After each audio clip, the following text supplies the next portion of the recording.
একটা মৃত্যু, অনন্তের অন্তিম সোপানে যাত্রা।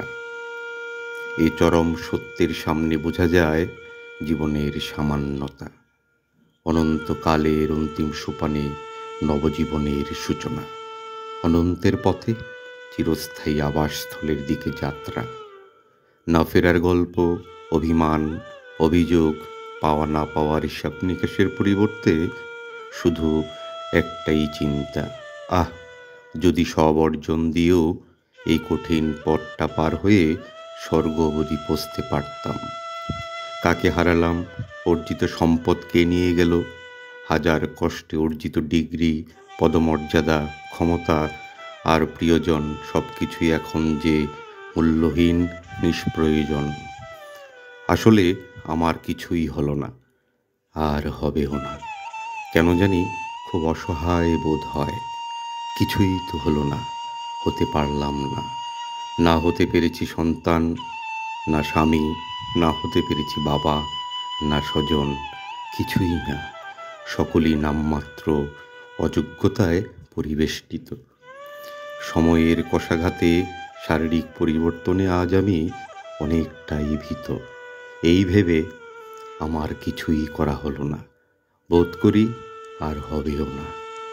আমার না থাকাটায় আমার স্ত্রী, সন্তান, মা, ভাই তাদের জীবনে কতটা ভয়াবহ অসহায়ত্ব বিরাজ করবে, এই ভেবে পাঁজরের গভীর বিষাদ অনুভূত হয়। আমার তেমন কোনো সম্পদ কিছুই তো নেই, এমনকি সন্তানরা এখনো শৈশবে। এ ভাবনায় পুনঃ পুনঃ আমার শুধুই অসহায়ত্ব, বিষাদ, বিষণ্ণতা অনুভূত হয়।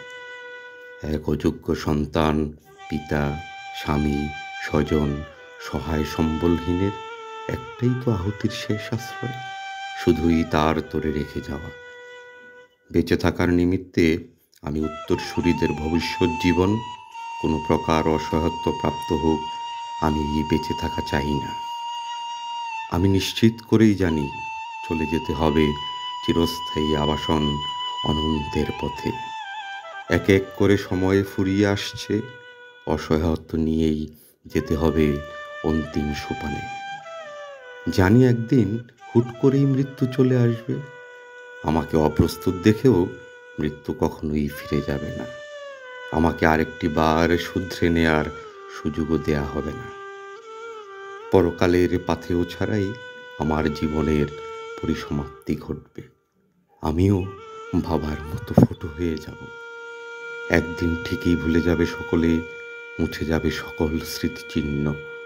নিবেদন শুধুই ক্ষম, ক্ষম, ক্ষম আমার সকল অপারগতা, অযোগ্যতা, অজ্ঞানতা।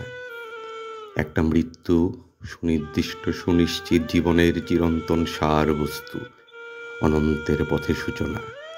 অতঃপর বিরামহীন এক ছুটে চলা, ছুটে চলা, শুধুই ছুটে চলা, শুধুই ছুটে চলা।